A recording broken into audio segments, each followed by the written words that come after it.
অবসান হলো মেক্সিকোর অপরাধ জগতের এক রক্তাক্ত অধ্যায়ের।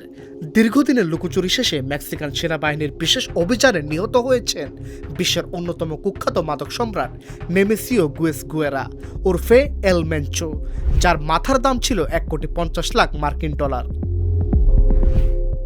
ঘটনার সূত্রপাত রোববার জালিস্কো অঙ্গরাজ্যের টাপালোপা শহরে। মেক্সিকান সেনাবাহিনীর গোয়েন্দা তথ্যের সাথে যোগ দেয় মার্কিন ইন্টেলিজেন্স। দুই দেশের যৌথ পরিকল্পনায় ঘেরাও করা হয় এল মেনচোর আস্তানায়। শুরু হয় ভয়াবহ বন্দুকযুদ্ধ। সেনারা যখন তাকে মেক্সিকো সিটিতে নিয়ে যাচ্ছিল তখনই মৃত্যু ঘটে 59 বছর বয়সী এই কার্টেল নেতার। অভিযানে 6 জন কার্টেল সদস্য নিহত হলেও আহত হয়েছেন 3 সেনা সদস্য। উদ্ধার করা হয়েছে আকাশযান ধ্বংস করতে সক্ষম রকেট লঞ্চারও।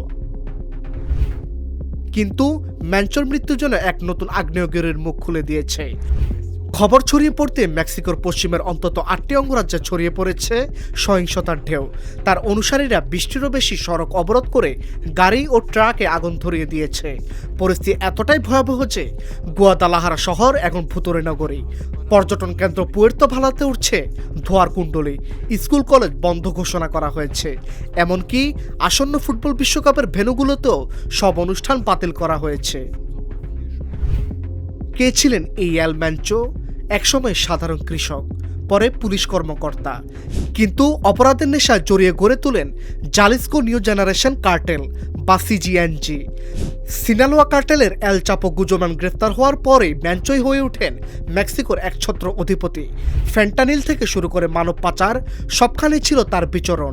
এমনকি একবার তিনি সেনাবাহিনীর হেলিকপ্টার পর্যন্ত ভূপাতিত করেছিলেন।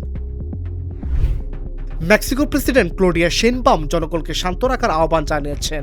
তবে বিশেষজ্ঞরা সতর্ক করছেন, নেতা মারা গেলেও কার্টেলের কাঠামো এখনো শক্তিশালী। এল মেনচোর এই রক্তাক্ত বিদায় মেক্সিকোর মাদক যুদ্ধের সমাপ্তি নাকি আরও বড় ধরনের সহিংসতা শুরু, তার সময় বলে দিবে। ডেস্ক রিপোর্ট, আজকের পত্রিকা।